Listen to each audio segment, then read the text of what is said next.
Miss Ronelyn Baterna. Yes, Is she still around? go ahead. Yeah, andito pa. Go ahead. Yes. Kanina, Madam Ronelyn, sinabi mo na hindi mo masyadong kakilala si Cassandra Leong. Tama po ba yung pagkarinig ko? Kilala ko po siya, Your Honor, and then nakikita ko rin po siya. Gaano mo siya kakilala? As ka-work po, since doon din po siya nagtatrabaho. Doon siya nagtatrabaho. Natatandaan mo ba na nung February 2 of 2021, may pinirmahan kang sublease agreement kay Madam Cassandra Ong? Hindi ko na po matandaan, Your Honor, kasi sobrang dami ko na pong napirmahan na papel.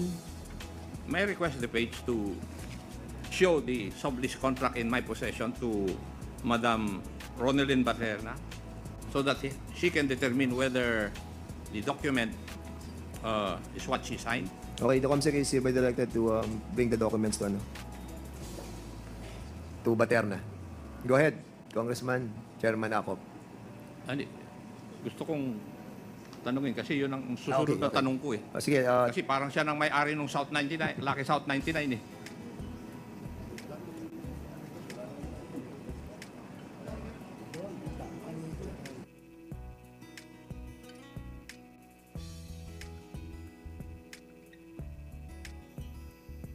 Madam Ronelyn, pirma po niyo ito. Apo. Natatandaan po ninyo na pinirmahan niyo itong sublease contract na ito.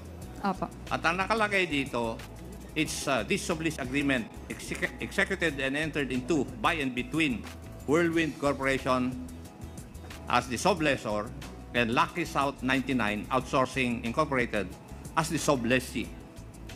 You were, in this document, kayo po ang nagre-represent sa Lucky South 99 Outsourcing Incorporated.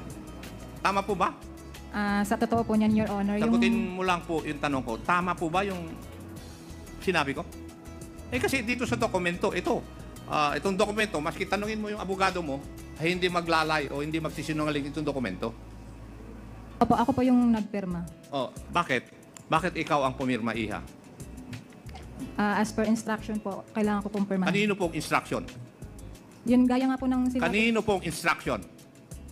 Kay Sagutin Ma'am- mo yung tanong ko. Hindi. Pangatlo na akong mag-move to cite you in contempt. At Iha, hindi kita pakukulong dito. Sinisiguro ko yun. Sa attorney po, galing po kay attorney. Sinong attorney? Attorney Medina po. Attorney Medina. Mr. Chair, may I move that we invite also Attorney Medina so that we will find out kung sino po ang nag-uutos talaga dito. Siya ba yung under ng NFC, law firm? Hindi po. Iba pa yung Attorney Medina, hindi yan kasama doon sa lawyer mo yan? Hindi po. Sige, we'll be inviting the... Mr. Chairman, Mr. Chairman, Will you allow it, Congressman? hindi, with regards to the attorney. Go ahead. Just asking. Kasi pinapa-invite Wait, niya. wait. Of course, kaya nga. I am just asking if he's going to allow you to interject. Let's put order. Okay? Sige, go ahead. So, we'll be inviting Attorney Medina. Anong first name niya? Anong first name ng Attorney Medina?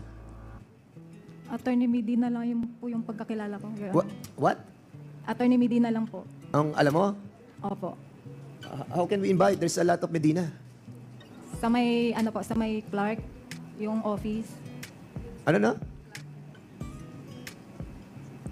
Yung office niya po sa may Clark, malapit po. What's the address ng ano? O sige, the COMSEC will coordinate with you. Go ahead, Congressman Acop. Mr. Chair, if I remember it right, I think in one of the hearings we have, huwag ka magalit muna, we have already invited that Attorney Medina. COMSEC, have we invited Attorney Medina already?